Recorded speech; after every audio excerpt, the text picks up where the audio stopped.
This is Fantology. You may have heard of us.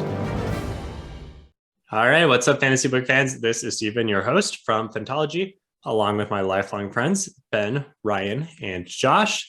No Jake this time, but that's okay. We have 4 Fantology members to carry our monthly episode where we kind of recap recent goings on, and we're going to talk, we'll see how extensively. I think the majority of what we've prepared is talking about the upcoming Rings of Power show, which has created a lot of controversy.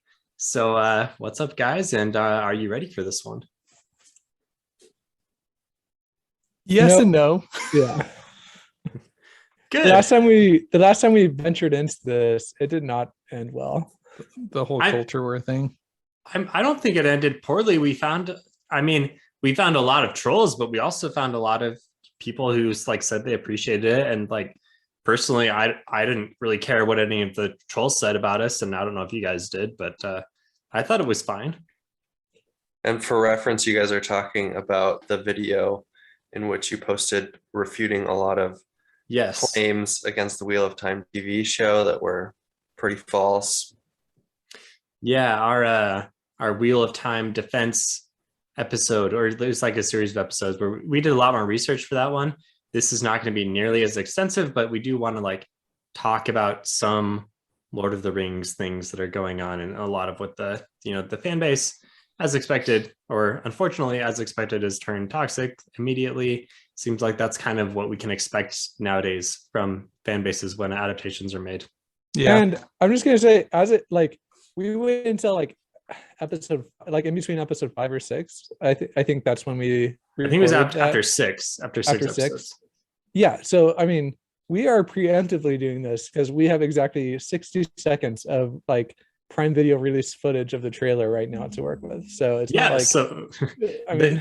they're coming out already. We're not going to try to make any claims that we feel like are baseless, or we're just going to kind of talk, maybe refute some of the bad faith arguments that are out there, and then when the show comes out, we'll see what we think. We can't really. I think the main thing we're going to say is look, we can't really form an opinion. We've seen 2 Vanity Fair articles, some pictures, a 30 or 60-second trailer, and a bunch of speculation. Yeah. I think people, there's a lot more people that have been following they fired the Tolkien expert and stuff like that. There's more to it that people have been following along with. So, this isn't going to be nearly as big of a takedown, I feel as our Wheel of Time video was. But also people didn't care, when they thought they had a gotcha, when we straight up said we were recording it after episode 4, and then they used something as episode 6 to refute what we said, and we're okay, that hadn't happened yet. But anyway, people don't really care about what we say, so we'll see how this one goes. I don't know. We care about what we say. We care. I just mean in terms of if we put anything remotely positive, if we say anything remotely positive about the show, people won't really care, and we'll just make whatever argument, even if it has nothing to do with what we say. That was my point about that's what we've learned. Yes. Mm-hmm. Yes. So why are we even doing this? I don't know. It's fun to talk about, mainly because we haven't really talked about it yet, and I want to talk about it with you guys. That's kind of why I wanted to talk about it. That's true. Also, because I really think that it's important right now to approach everything optimistically. If you don't do that, then it's just not it's not fun. You know what I mean? It's really easy to trash things, and it's a lot more fun to be optimistic about things. Yeah. And we want it to do well. We're manifesting here. We're manifesting that this show is going to do well, right? Yeah. And if you want to enjoy things as fantasy fans, then go into it with high hopes, so yeah, that's my thing. I'll go. All right. Before we let's take a brief pause before we talk Lord of the Rings, which we will. We teased that already. Other news. There's a few kind of random things. There's not any big news, but there are 3 book releases that have kind of maybe they've been announced sooner. They've kind of come to my attention recently, but there's 3 of you, so maybe each one of you can say something. Choose one of the books and just kind of tell us why we should be excited about it. But the 3 books I'm talking about, R.F. Kuang is a new book called Babel. It's a new, I actually don't know if it's a series or just kind of a standalone alternative history type thing. It seems interesting. John Gwynne has a sequel to The Shadow of the Gods, which Josh and I read and reviewed. It's called The Hunger of the Gods. And that review was also controversial for Josh, especially as people came after him with explicit language. And the third book we're looking at is called In the Shadow of Lightning. I think it's the first book of Brian McClellan's new series called The Glass Immortals. And we haven't seen anything from Brian for a little bit now, and I'm excited to see a new series. So who wants to claim one? Who wants to just give us a brief thing about one of these books? All right, so I'll do Babe. Oh, sorry. I was going to do Babel. Yeah, you go ahead and do Babel. I don't know anything about any of these books, so I don't know how much I can contribute other than asking questions. Okay, well, let's see if you have any questions about Babel here. So for those that don't know, R.F. Kuang is a breakout author with her Poppy War series, and that kind of was a great series, and it followed I don't want to give any spoilers, but it was like kind of like an alternative history, alternative Chinese history, alternative Chinese history, right, that followed a young woman as she kind of rose through the ranks and became powerful, and kind of her journey. So and it was fascinating because R.F. Kuang, she I think has a PhD in Chinese history and is very knowledgeable, and was able to educate at least myself, and I think Stephen too, when we're reading these books, like with kind of like, even though a lot of it was fictitious, it was also very enlightening to kind of experience the culture. So, and she's actually pursuing a PhD, so okay, a PhD applicant or whatever you want to say, but obviously very intelligent, very knowledgeable. And the series is great. So this new book is called Babel. It's not related to the Poppy War, and from what I can tell, it's about similar kind of orphan who's kind of trying to enroll in this prestigious institute in London to translate things, and this institute's called Babel. So this is interesting for a few reasons. One is kind of getting away from the Chinese history a little bit, which I thought was like one of the most interesting parts of Poppy War. So it'd be interesting to see how she can kind of leverage her knowledge of history and kind of convert it to this new format. So it's like Oxford in the 1830s. Yeah. So it's billed as an academic fantasy, whatever that is. I don't know if I've read an academic fantasy before. Harry Potter. What? Yeah. Okay. I guess so. That kind of sounds like His Dark Materials, like at Oxford. I mean, I know His Dark Materials is later, but I don't know. Yeah. Okay. I don't know. Are we like gearing up for like long, like speeches about like linguistics or something here? Like what's? I don't know. Yeah. I don't know, but if we are, I'm sure that we can get Jake to read it with us. Jake would be all over that. Okay. All right, that's all I got. Yeah. I'll take John Gwen. I think you have to by default. By default. So I don't know too much about the new book that's coming out, like the other than the fact that it's the sequel to Shadow of the Gods, which was a highly acclaimed book, although not by all the members of Fantology, it wasn't. But generally in the community, it got very high praise. The series, in case you somehow didn't hear about it, it's inspired by kind of a, would you say like a Viking Nordic? Yeah, it's like a Norse mythology. Like a Norse. Yeah, right. Yeah. Right. Very action-packed, fast-paced, good characters, like, overall really strong. I haven't read Malice, but Malice is the other big series that John Gwen has written, and that has gotten very good reviews as well. So he knows how to write a series. I assume, like he's going to do well with the second book.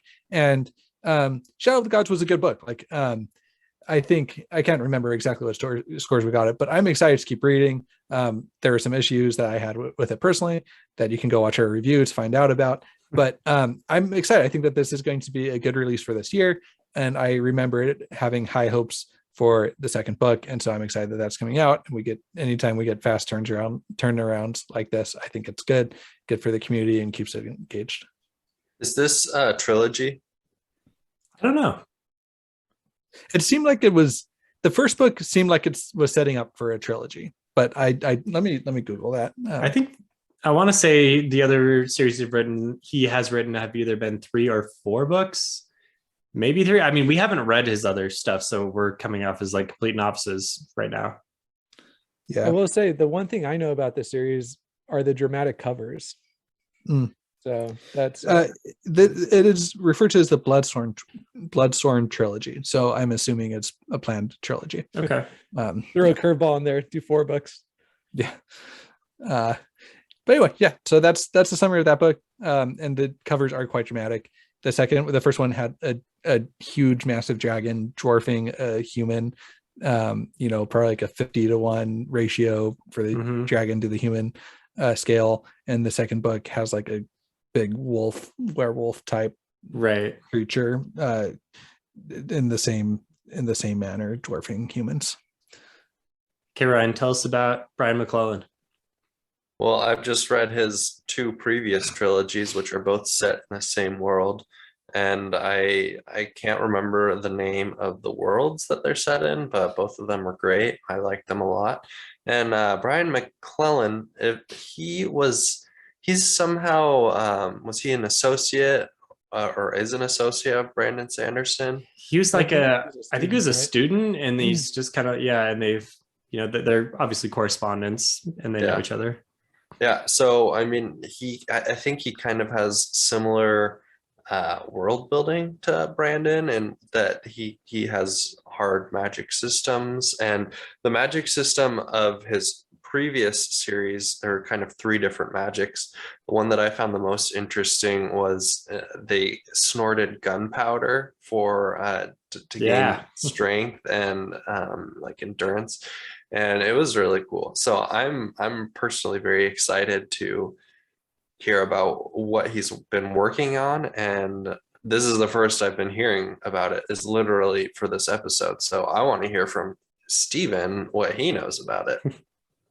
I know it's coming out. Gosh, I forgot the release date. It's May or June. And it's the first in his series. I'm assuming since it's been a while since his last release that he's probably made some significant headway in writing the entire series.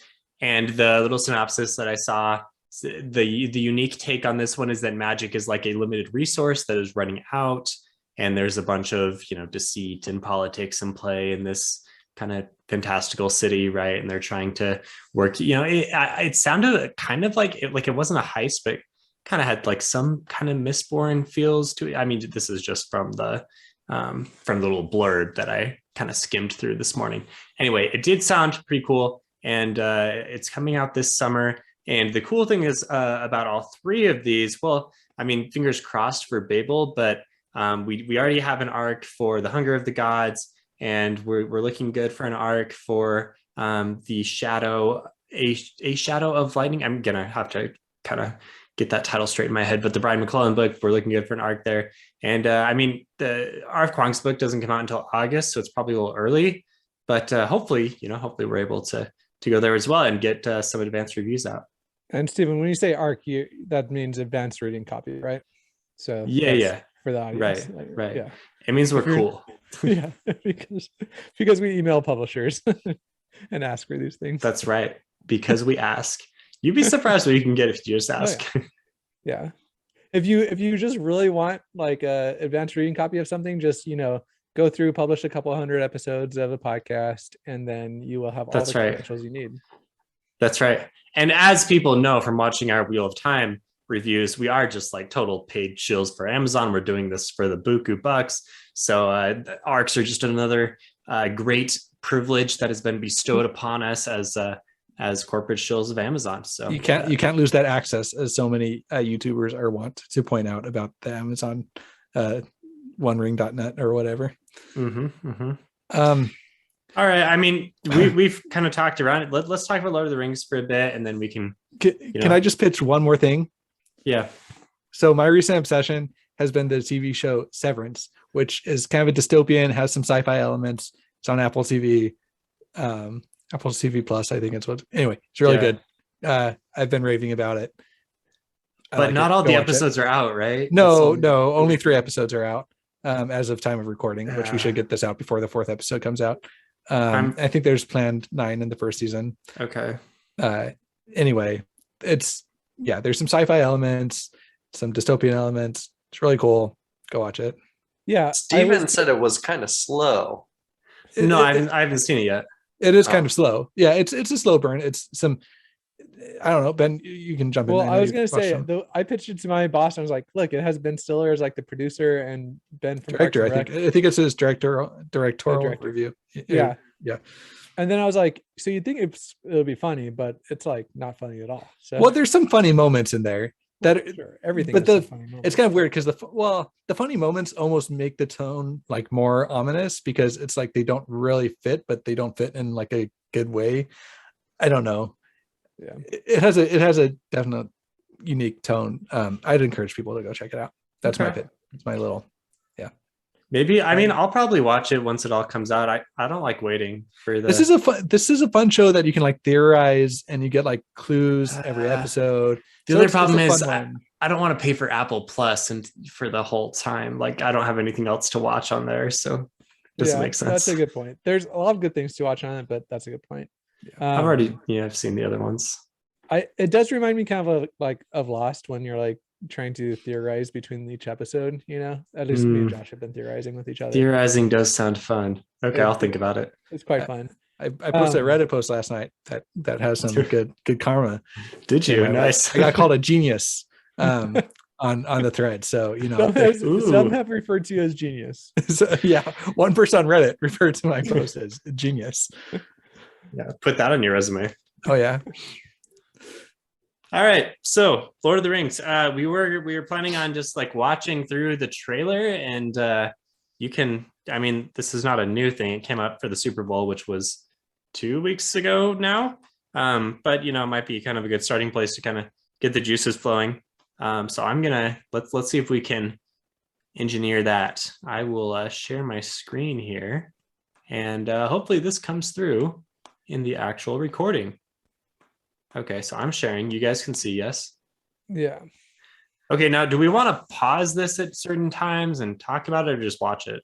Let's pause it at certain times and just do a little bit of commentary, partly right. So that we don't get copyright strike.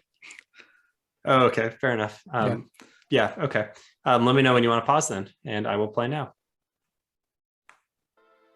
Haven't you ever wondered what else is out there? Okay, we can pause here. So this apparently, and look, we're going to reveal how much of Lord of the Rings snoobs we are in this episode. We're not trying to be experts, but apparently this is Numenor, I think is the name of this city. It's like this Atlantis type thing where men are living. These are like the progenitors of the men that found Gondor, and you can see this big statue here. Obviously, it looks similar to those statues that were in the Fellowship when they were going on the river on either side, right? There's a lot of terminology that I don't know, but I believe that is correct.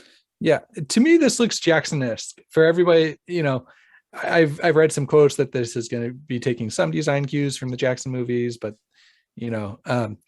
so to me, this looks really, really like what you would see in a Peter Jackson Lord of the Rings movie. I would agree with that, but it looks super polished, right? Like throughout those movies, like it's not like everybody was like completely dirty, but it looked more like real, kind of more gritty. Like this looks like an oil painting or something, yeah. So it looks very polished. We were someone was telling me this. Apparently, the way that Peter Jackson filmed the movies, he used a lot of like color filtering, and so things don't look super natural. And if you go back and watch the movies, you can see that. And from the trailer, it does seem like things are, they've opted with a different design style for the filming. Yeah. Okay, continue on. There's wonders in this world beyond our. Should we talk about these strange? I don't think anyone really knows what these are, right? Yeah, it looks like they're moose people. Yeah, they're like trackers, or I don't know if this is like a disguise as they're hunting, or if they're actually like a race with moose antlers on their back. No idea. Yeah. So one thing, not to pick another battle, but I was watching the Night's Watch video for I don't know, it's kind of like a masochistic thing to do, but they were talking about how terrible this line is. There's wonders in this world beyond our wandering, and they're like, this just proves how bad the writing is. I actually really like that line. Like, first of all, I think that one of the most famous quotes from Lord of the Rings is "Not all who wander are lost." Right. And this kind of like pays homage to that. Yeah, why is this so bad? I unfortunately I watched it as well, Ben, and I was also confused by this. I think that wonders and wandering is a little bit like confusing to have right next to each other. And when I first heard this, I thought they said there's wonders in the world beyond our wondering. Yeah, that's actually was the confusion on the episode too, which, you know, it kind of works either way. But I will say this seems like while it might be paying homage to it, it also seems like they're trying to get another tattoo train going on board with wanting people to tattoo that or put that on bumper stickers and stuff. I don't know if it'll land the same way, but I don't mind it. I don't think it's a big deal. I don't think it's indicative of anything besides. I don't think it's bad. Right. It's, who knows if this line will even show up in the show. It could just there have been worse trailer thing. Yeah, there have been worse trailer openings. Yeah. Yeah. Okay. So we agree that it's not like the cardinal sin that Yeah. Okay, so this is like a hobbit progenitor. I think they're called a Harfoot or something like that. Do you know what this made me think of when I saw it for the first time? Did anybody watch Sweet Tooth on Netflix? I've only seen a couple episodes of it, but I think he looks like horns. Yeah. Are they actual horns, or is it like kind of like a head dressing? I don't know. It looks like horns to me. Yeah, it does to me too. But like that kind of looks like flowers up there too. So yeah, the whole head. There's a lot going on there in the hair. Which to me, I think it's cool. Like, obviously costume design has put a lot of thought into it, like if there's this level of detail throughout the whole TV show, then it's impressive. Yeah. I mean, to be clear, this show is not canon, right? No. Okay, that's something we can talk about, but let's wait till after the preview. Let's go see if I can get the shot here that everyone loves. There we go.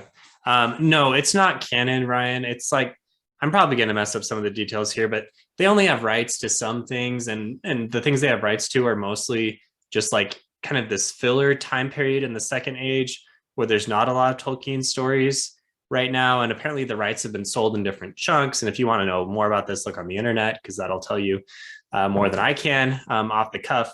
But they are basically like taking details that they know should happen and condensing it down into one point in time. So they are changing some stuff from the lore, but the changes that we know so far, I mean, there's going to be changes. The ones we know about so far are like things that are happening through over the course of like tens of years are now happening kind of like all at the same time in order to make it an interesting TV show, which you have to do. Otherwise, your TV show will not work. I think it's more than tens of years. I think it's like hundreds or thousands of years.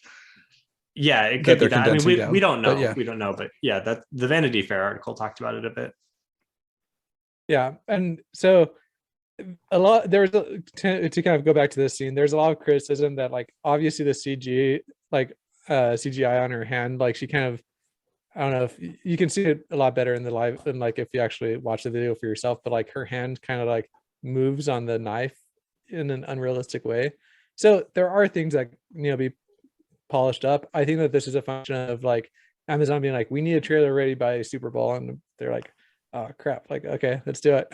So, and this is also a function of people analyzing 1 minute of footage. Just yeah. Oh no, I saw it on my first watch too. I thought it looked kind of strange. And well, I didn't notice it. Yeah, neither did I. I mean, I guess I could see it looks kind of funky, but like the average person is not going to care. Maybe just like go back a few seconds and just watch the scene through, and then we can pause it. But I bet you'll see what everybody's talking about if you just watch it. Let's just keep on going. Okay. Yeah, people can look at that for themselves.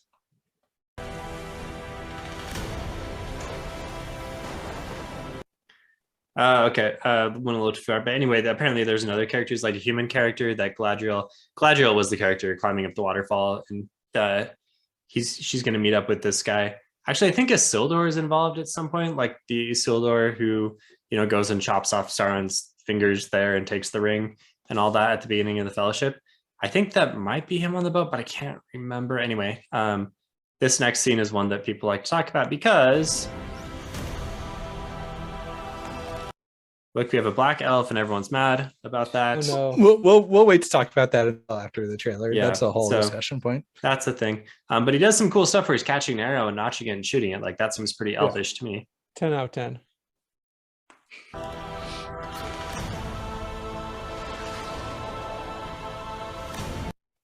don't know who that guy is, but there's Galadriel again. And that looked very Peter Jackson-esque to me. That last shot. The clothes. Yeah, just the clothes, the setting. Like I don't know about maybe not the color filtering, but like I don't know. Even like the patterns and symbols and stuff like on the ground. Yeah. Like yeah. The leaves, the water. I don't know. It just that looks like it could be a deleted scene or something from the trilogy, from The Hobbit or from Lord of the Rings.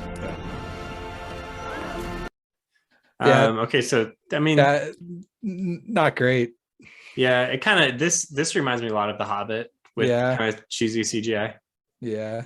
The best burn that I've heard was who put Jeff Bezos in this trailer. Yeah, that was, I think Daniel Green at least put that on his video. I don't know if he started it or not. Yeah. Funny.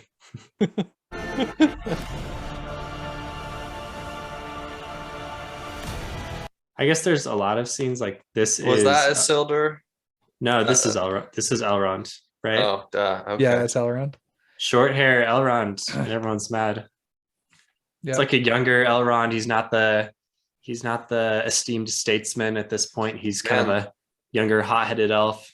Look at that jawline. Yeah, he's definitely some sort of hot elf. That's all I'm All right, nice, Josh. That would be a Jon Snow situation. Okay, wait, go. Okay. Oh man, there's a lot of. You want to see a specific thing here? Well, I was gonna there's been a lot of talk about goblin beards. So dwarf beards, you mean? Dwarf beards. Yeah. Dwarf beards. Goblin build. So this is a dwarf with a beard.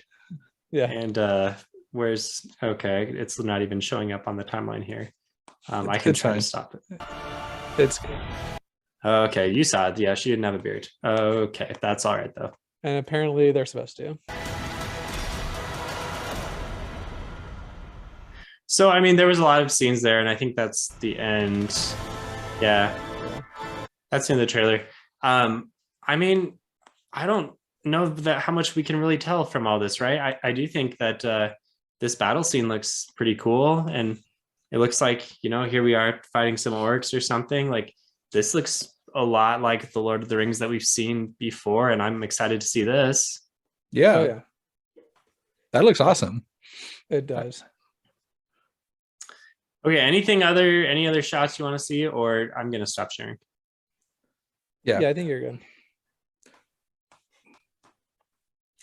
Okay, so that's the trailer. You've probably seen it before. So, I mean, what takes do we want to have from this? We don't want to drag this on too long, but there's a lot of chatter around the internet that, they're going too woke, and the whole they've got an agenda. They're trying to push the agenda on us, and they're going to go broke by doing this because no one's going to watch it, et cetera, et cetera. What do we think about that? So I'm going to run through. Yeah, I'm going to just go into a little bit more detail on what you said on the whole thing, because for some reason YouTube has decided to, because I watch them, recommend all the hate-filled videos and stuff about this. So the narrative that's built around this, like you said, they're going woke. They have the black elf. They're compressing. They're changing the lore, and they're making Galadriel the main character. They're making because of course no men can do anything good because no men did anything good in Wheel of Time, right? Right. And Galadriel, although she may have been a warrior in the first age, she wasn't in the second age, which is what this covers. So, and look, I know if you're a huge fan and you grew up reading the appendices and you've tracked all of this, then yeah, these things would be a little bit hurtful. But then let me just keep going through. The other thing is the trailers have gotten quote unquote ratioed on YouTube, meaning that there's more dislikes than likes. And so apparently that's a really big deal. So it's going to be hated, even though there's like huge YouTubers with hundreds of thousands of subscribers, with more subscribers than they have downvotes that are encouraging people to go downvote. So that could just be a function of, these influential people on YouTube telling people to go downvote a trailer, which it does show influence, but I don't know if it shows what they say it shows, that there's going to be nobody that likes the show. What else? And then there was also some very cringy promo videos that Amazon had posted and then unlisted with quote unquote Lord of the Rings fans reacting, where they talk about how great it is that there's diversity in the show, that were really pretty cringy, and that I don't think anybody liked. Those were regardless of your. They're like quote unquote Lord of the Rings fans, but they're they seem like kind of kids that are younger than us that have like maybe seen the movies talking about it. And it's just like it wasn't like there's a line about Sauron being hot or something. Sauron in there? No, I don't know. Well, Sauron is supposed to be in the show at some point. I don't know if he's not in the trailer that we know. I don't think we saw him in the trailer that we know. Okay. Yeah. But it was just an incredibly cringy video that they delisted because I don't know, some person in the marketing department thought it'd be cool to get some, Gen Zers out there talking about how great the diversity is in the show. Yeah. So there's, I think, a big, huge, condensed summary of what you can go spend hours watching people complain about online. What are our takes though? So personally, I don't know, right? We saw 60 seconds of a trailer. We read 2 Vanity Fair articles. We saw some promo shots. We've heard a few things that they I guess fired one of the Tolkien scholars, replaced him with someone else who has said some things about wanting to have more diversity in the show. How can we really come to any kind of conclusion? I mean, for me, I'm excited to see it. I'm not, like I said, none of us are like huge, longtime Lord of the Rings Tolkien fans. Like we like them, certainly, like we grew up with them. But how many of us have read like all of Tolkien's stuff? We haven't. Right. But I think this show, I think it's gonna like have kind of the Lord of the Rings vibe. Like I'm gonna feel like I'm back in Middle Earth, and it's gonna be a new story, and I think I'm gonna be fine with it.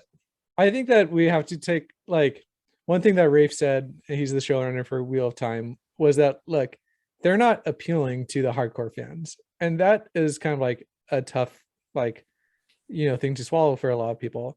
They're appealing to the masses, and that's what they have to do. So I think any agenda that is had here, the only agenda is to make money, right? That's Amazon. Amazon does not have any type of hidden agenda besides to make money. So they want they want a lot of people to watch the show. They want eyeballs on it. So things like the dwarf not having a beard, even though Gimli says all dwarf women have beards, and then there's one other thing in the appendices that says dwarf women have beards. Fine, yes, they changed it. It is a change to the lore. Okay, also people don't want to watch a show with women having beards on I think that would almost be comical to watch. It would break my immersion in the TV show every time it'd come up. I would kind of laugh, and people would probably complain about it having a trans agenda as well. Right. I don't know. Look, I'm just yes, there are going to be changes to deep things about Tolkien's lore when you're adapting things that aren't even really books, right? That are notes that have been published throughout the years. Yes, there's going to be changes because there's not already a really strong narrative built around the source material that they're adapting. So they're going to adapt it. Yeah. I will also if you do decide that you want to dive into this cesspool of negativity, realize that people out there being negative about this also have an agenda, and that agenda is to get more views on their YouTube stuff. Realistically, that and so it's anytime that somebody starts fires around something negative, you just be wary of that person, right? Be wary of anybody that's causing conflict instead of trying to mitigate conflict, I would say. Yeah, and one more thing. People love to say like, oh, millions of people love Tolkien because of this deep lore, and if you change that lore, then people aren't going to love it. But like, as somebody who, I'm not a Tolkien expert, but I grew up loving the movies. I've read the main book series multiple times. I'll admit I haven't read this. I tried reading the Silmarillion and I couldn't get through it because I was like 14 when I tried reading it. But I like the books. I am a fan of Lord of the Rings.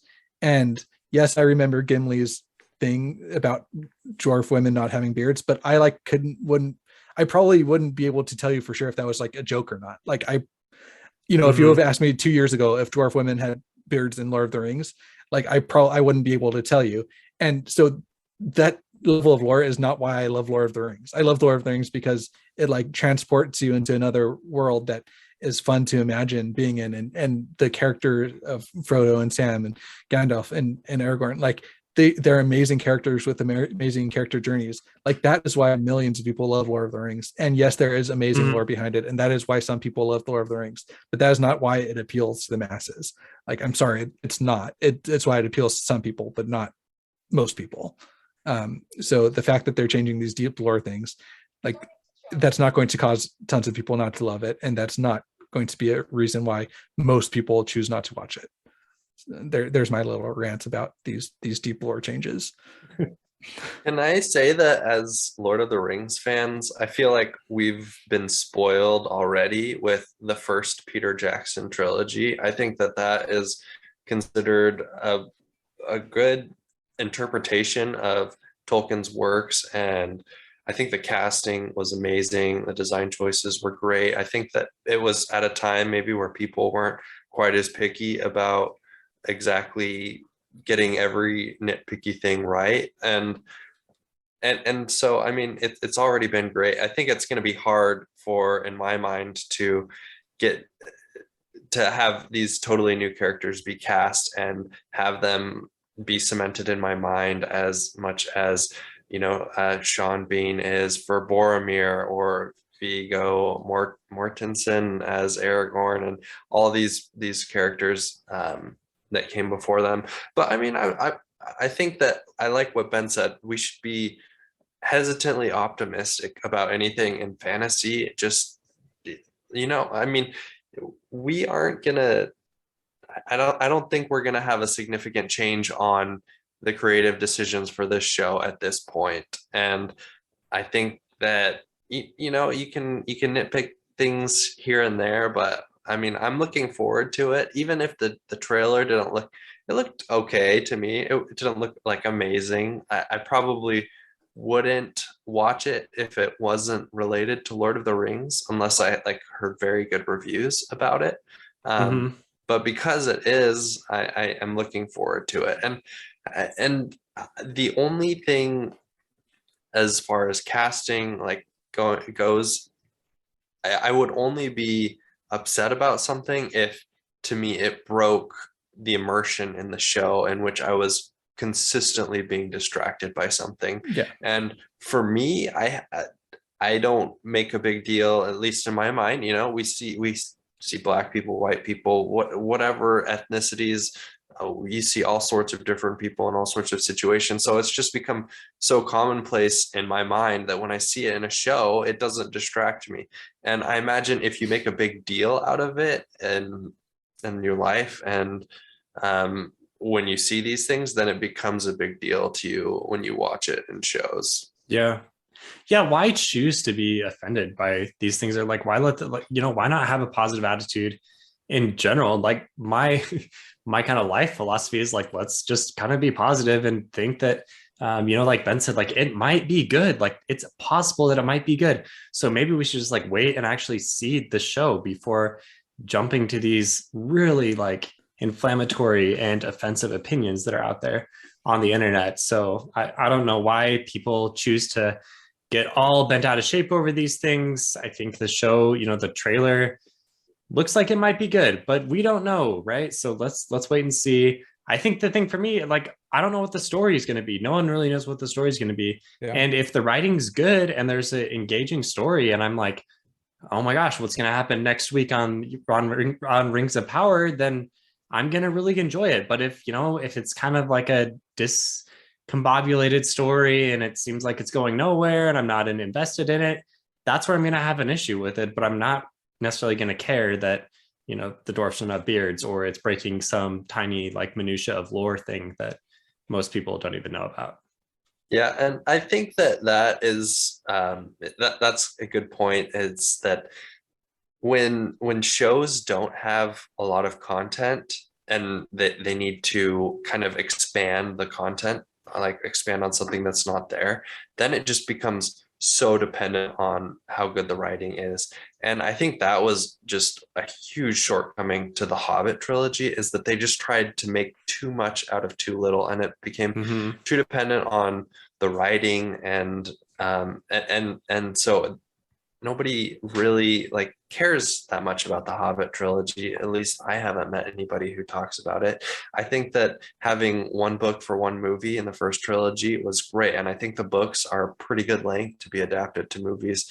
And so, I mean, that might be something that I'm worried about just outside of the trailer, is that this is just going to depend so much on the writing of the show and how it's structured. And they don't really have a foundation of Tolkien's works, that like a, you know, strong scene by scene or like anything to adapt like that. And you know, in Game of Thrones we saw the same thing, where in the early books it was the writers were just able to do amazing things, and the directors and the actors, of course, and all the cast members, but once they kind of veered too far off of that, it became a little disorganized and just hard to follow, and people didn't like it that much. So there's going to be so much which depends on the writing. And I guess the other, you know, if we're trying to be fair and balanced here, like there are the showrunners are relatively unknown, kind of new people. I think there was one big director that had like supported them and said they've done some good works on other things. I can't remember again. It's JJ. So JJ Abrams, okay, who a lot of people hate because of Star Wars and Star Trek. Yeah. Well, yeah. So maybe not the best stuff, Steven. Maybe not the best. Okay, yeah, that shows what I know about directors. But anyway, these showrunners are new, so unproven, right? Like they could be terrible. They also could be interesting. Good. Who knows? Interesting gamble on that. I will say that's like, you know, yeah, pretty brave, you know, $1 billion. Yeah, no, I agree. Yeah, for sure. So I don't know how, you know, how smart that was, but yeah. Yeah, I don't know. So the last thing I want to say, I'm going to give ourselves a pat on the back a little bit, because like I think in 2020 we predicted that there would be a Wheel of Time trailer at the Super Bowl for like in 2021, and we were wrong on that, but we are right. That was something that Amazon was thinking about because they did with this. Okay, one. So you know, yeah, I guess that counts. I mean, look, we were on the right track. Okay. I mean, it's pretty crazy to have like a TV show have a, you know, a trailer premiere at the Super Bowl. Like that's big. Okay. Can I just say one thing before we end this discussion? Yep. Do not comment on our video. Evil cannot create anything new. They can only corrupt and ruin what good forces have invented or made. Don't comment on it. For one, Tolkien didn't say that. It's like a total distortion of a quote that was in his book. For two, you're not original. 3, I'm going to delete it unilaterally off of our YouTube video because it's a misquote. And I can't remember what number I'm on. 4, even if you don't like the show, this is a creative process that they're going through. And yes, they're adapting other people's work. They're not coming up with something new from whole cloth. Yes, that like, depending on what your definition of like creating something is, that might not be meaning your definition, but it is a highly creative process with creative people that are involved, whether that's like the actors, set design, costume design. Like there's a ton of creative process going on with this work, regardless of if it's good or not. It is creative. It's much more creative than plagiarizing a line that's not even said from a book series, which clearly shows that you have no understanding of what you're talking about. So if you post that comment on our video, I'm deleting it. And if you've posted that comment on like, because if you guys go look at the Lord of the Rings, like the trailer, that's just, they all have that. Okay. They all have that quote on it. It's just dumb. I'm sorry. Like you that just shows you, ignorance of what the source material is. So sorry, I needed to get that out. I like Josh's rants. Yeah. All right. So if you're watching and you want to have like a genuine, wholesome discussion, like maybe you hated the trailer for some reason, but if you have like legitimate reasons and you want to discuss, like we do have a Discord community that is full of open-minded individuals. We don't want to, if you're going to be toxic, like, sorry, we don't want you. But if you want to have a genuine discussion and bring up some points back and forth, like on our Discord, I'm sure we'll be talking about the Lord of the Rings developments over, until the show comes out and through the show coming out. So that's a good thing. And we'd love to see you there. And you can also see a lot of Lord of the Rings memes there. We usually get those are top pass every day. Oh yeah. They're stolen from Reddit and stuff, but they make me chuckle. Yeah. All right. Thanks, guys. Yeah. Thanks. See you guys. Okay. See you guys. See everyone later. Bye.